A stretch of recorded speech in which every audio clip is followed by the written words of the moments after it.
Good મિત્રો આજે આપણે ધોરણ 6 ઇંગ્લિશ સબ્જેક્ટની અંદર એક નવું યુનિટ શીખીશું. યુનિટ છે 4. એનું ટાઇટલ છે વોચ યોર વોચ, એટલે કે તમારી ઘડિયાળ જુઓ. બરાબર છે. સુપર ટાઇટલ છે, બહુ સરસ છે. એક્ટિવિટી 1 ની અંદર તમારી ટેક્સ્ટ બુકની અંદર આપેલું છે કે watch your watch, unit 4 activity 1 આ રાઈમ ગાઓ. હવે એ પોયમ ગાવાની છે મિત્રો. અહીંયા જે તમારી બુક છે એની અંદર સરસ મજાની પોયમ આપેલી છે. બરાબર છે. અને નીચે ચિત્ર પણ છે. આપણે જોઈએ મિત્રો અહીંયા કે લખેલું છે કે ટાઉન ક્લોક સેઝ 6 o'clock, કે ટાઉન ક્લોક એટલે કે શહેરની જે ઘડિયાળ છે એમાં કેટલા વાગ્યા છે? તો 6 વાગ્યા છે. કેટલા વાગ્યા છે મિત્રો? 6 વાગ્યા છે, અથવા વાગ્યાનો સમય બતાવે છે. 6 વાગ્યાનો સમય બતાવે છે. કયું ઘડિયાળ? નગરનું ઘડિયાળ. બરાબર છે. હવે બીજું છે the kitchen clock says 3 o'clock, એટલે કે જે રસોડાનું ઘડિયાળ છે એ શું કહે છે? એ 8 વાગ્યા બતાવે છે. એટલે કે 8 વાગ્યાનો સમય બતાવે છે.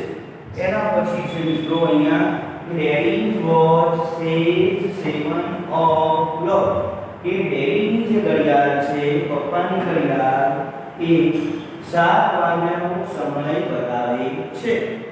એના પછી છે આઈ વોન્ટ આઈ હોપ એટલે હું આશા રાખું છું કે, આઈ હોપ એટલે હું આશા રાખું છું કે હું મોડી નહીં પડું. આઈ વોન્ટ એટલે આ વોન્ટ છે એ વિનોદનું ટૂંકું રૂપ છે કે હું લેટ પડું નહીં. આ વિનોદનું ટૂંકું રૂપ છે કે હું લેટ પડીશ નહીં. અહીંયા છે મમ્મી છે ધેટ વન ઇઝ પાસ.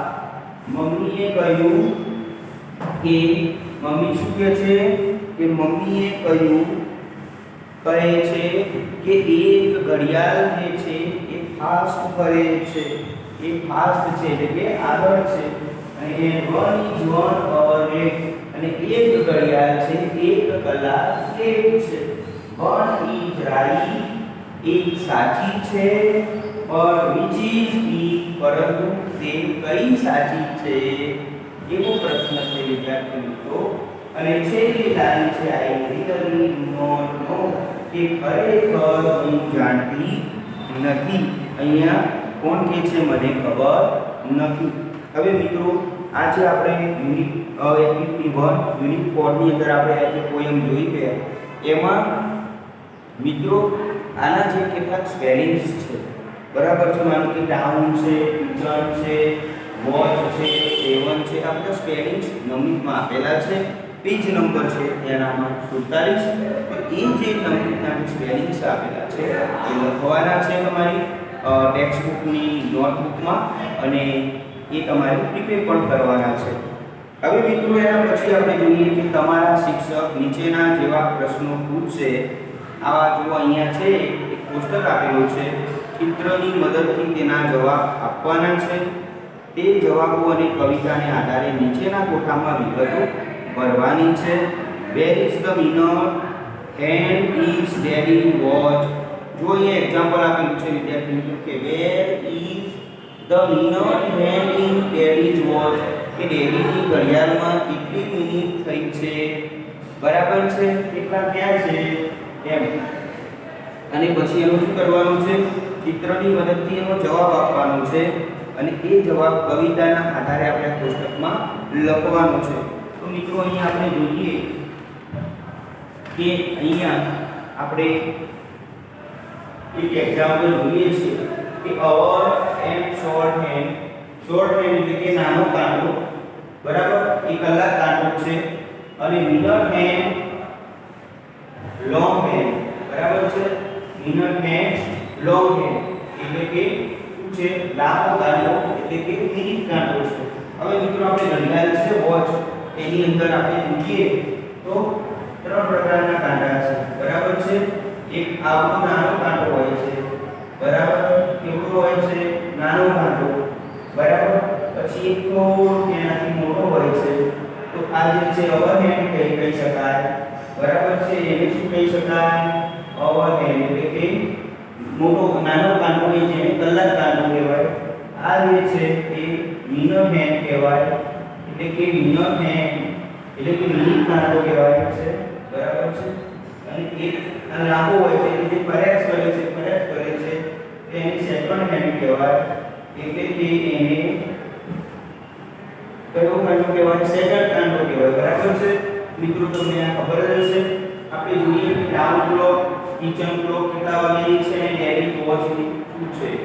તો ટાઉન ક્લોક એ 6 વાગ્યાની છે, બરાબર છે. એમાં જે અવર જે હેન્ડ છે એટલે કે જે કલાક કાંટો છે 6 ઉપર છે.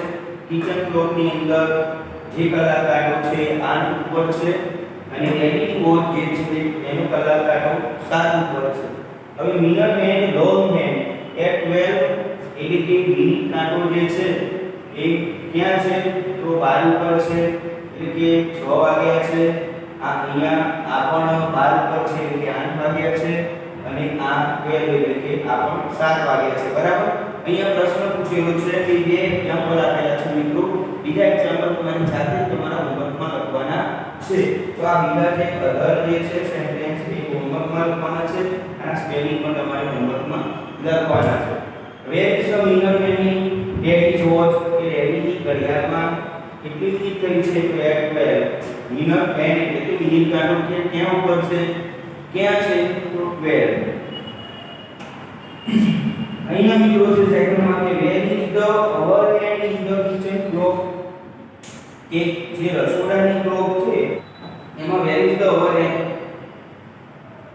એટલે કે કલાક કાંટો ક્યાં છે? તો 8 એટલે કે 8 ઉપર છે. અહીંયા આ રીતે આપણે પુસ્તક પૂરી શકીએ છીએ. આ જ રીતે બીજા એક્ઝામ્પલ મિત્રો તમારે જાતે તમારે આ રીતે લખવાના છે. પુસ્તક તમે પિકઅપ કરેલું છે, તમે પુસ્તક પણ લખી શકો છો અથવા તમારી ટેક્સ્ટ બુકમાં તમારે પિકઅપ કરી દેવાનું છે. હવે એક્ટિવિટી 2 છે મિત્રો. આ વાર્તા સાંભળો, વાંચો અને લખો. 10 સ્પેરોઝ સ્વીંગ એટલે કે વાર્તા છે ચકલીનો હિંચકો, ચકલીનો હિંચકો, બરાબર છે. હવે મિત્રો આ વાર્તા આપણે જોઈએ. એક્ટિવિટી 2 છે એમાં છે કે 10 સ્પેરોઝ સ્વીંગ, ચકલીનો હિંચકો. The tower clock in the જૂના બજાર ઇઝ વેરી ઓલ્ડ, કે જૂના બજારનું જે ટાવર છે અને ટાવર વાળી ઘડિયાળ છે એ ટાવર ઘડિયાળ ઘણું કેવું છે? જૂનું છે. તો આપણે ઘણી જગ્યાએ જૂના ટાવર ઘડિયાળના જોઈ શકીએ છીએ કે જે હાલ પણ કન્ટિન્યુ અવસ્થામાં હોય છે. All the three hands of the clock whirled one day. તે એક દિવસ ઘડિયાળના ત્રણેય કાંટા ઝઘડે. All the three hands એટલે કે ઘડિયાળમાં કેટલા કાંટા હોય મિત્રો? 3 કાંટા હોય. એ ત્રણે કાંટા ઝઘડે. whirled એટલે ઝઘડવું, બરાબર છે. હવે એના પછી શું છે કે the thin hand shouted એટલે કે પાતળો કાંટો બોલ્યો, I am very fast, જે આપણે સેકન્ડ કાંટો કહીએ છીએ, હું ખૂબ ઝડપી છું. એના પછી છે the long hand screamed, લાંબો કાંટો બોલ્યો એટલે કે સ્ક્રીમ એટલે બૂમ પાડવી આમ થાય, but I am not very slow, પણ હું બહુ ધીમો નથી. the short hand nodded એટલે કે નાના કાંટાએ સંમતિમાં શું કર્યું? માથું દોડાવ્યું. nodded એટલે માથું દોડાવ્યું. the short hand nodded. the thin hand said એટલે કે પાતળા કાંટાએ કહ્યું, you all run after me, કે તમે બધા મારી પાછળ દોડો છો. શું છે કે thin hand એટલે કે પાતળો કાંટો શું કહે છે? you all run after me, કે તમે બધા જ મારી પાછળ દોડો છો. આમાં શું છે? ત્રણેય કાંટાનું મહત્વ છે. મિનિટ જેમ સેકન્ડ કાંટો કરશે એમ મિનિટ કાંટો કરશે અને પછી અવર એટલે કે કલાક કાંટો પણ એની જોડે જોડે કરતો રહેશે.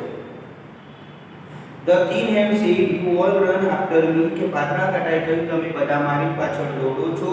The long hand said, લાંબા કાંટાએ કહ્યું, ના, I have my own speed, ના, મારે મારી પોતાની, I have my own speed, મારે મારી પોતાની સ્પીડ છે, ઝડપ છે, ગતિ છે.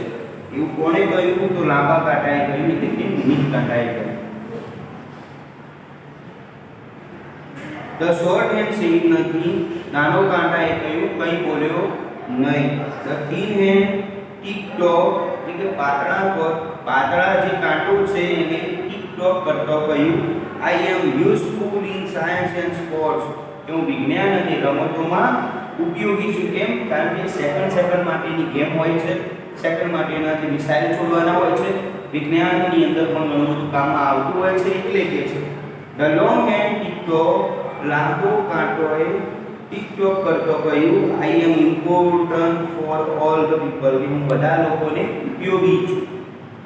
નાઉ the short hand was angry, કે હવે નાનો જે કાંટો છે એ ખૂબ ગુસ્સે થઈ ગયો છે. સ્ટોપ યોર નોઇઝ, તમારો અવાજ બંધ કરો. હી કિક્ડ હાર્ડ, કે તમારો ગાંઠ બંધ કરો. The thin and the long hand fell down, કે હવે નાનો કાંટો ગુસ્સે થયો છે, એમ કહે છે કે તમારો ગાંઠ બંધ કરો, અને તેણે જોરથી લાત મારી. કિક એટલે લાત મારી. The thin and long hand fell down, એટલે પાતળો અને લાંબો કાંટો છે એ પડી ગયા. કાનજીભાઈ નોટિસ ધીસ ફર્સ્ટ, કે જે પહેલું ધ્યાન કાનજીભાઈનું ગયું. He look up to set his wrist watch, અને તેમણે તેમની કાંડા ઘડિયાળનો સમય મેળવવા ઊંચે જોયું. હી ઇન્ફોર્મ ધ મ્યુનિસિપાલિટી, તેમણે નગરપાલિકાને જાણ કરી. The municipality replace it with a digital clock, અને જે નગરપાલિકાએ તેની જગ્યાએ શું કર્યું મિત્રો? ડિજિટલ ક્લોક, જે નંબરિંગ વાળી આવે છે એની ઘડિયાળ મૂકી. બટ ધેન, અને પરંતુ પછી a sparrow went to the chief officer, એક ચકલી વડા અધિકારી પાસે ગઈ. ક્યાં ગઈ? એક વડા અધિકારી પાસે ગઈ. એક ચકલી વડા અધિકારી પાસે ગઈ. કંપની તેને ફરિયાદ કરી, કંપની કે વેર ઇઝ માય સ્વિંગ, મારો હિંચકો ક્યાં છે? અને વેર શેલ આઈ સી, હું ક્યાં બેસીશ? કારણ કે હવે ચકલીનો હિંચકો કયો હતો? ઘડિયાળ. સિંગ એન્ડ પ્લે, કે હું ક્યાં બેસીશ, ગાઈશ અને રમીશ, એવો એક પ્રશ્ન કરે છે. કોને કરે છે? તો મહાનગરપાલિકાના ચીફ ઓફિસરને કરે છે. તો મિત્રો, આ સાથે આપણે આ વિડીયો અહીંયા સુધી રાખીએ છીએ. તો તમારે અહીંયા આના સ્પેલિંગનું હોમવર્ક કરવાનું છે, આ લખવાનું છે, અને આના કેટલાક ક્વેશ્ચન્સ લખવાના છે. અને એક્ટિવિટી 2 છે મિત્રો, એ એક્ટિવિટી 2 જે છે એના પણ સ્પેલિંગ તમારે હોમવર્કમાં લખવાના છે. શું લખવાનું છે? તો સ્પેલિંગ આના પણ તમારે લખવાના છે. તો મિત્રો, આ સાથે આપણે પૂરું કરીએ છીએ. આવજો.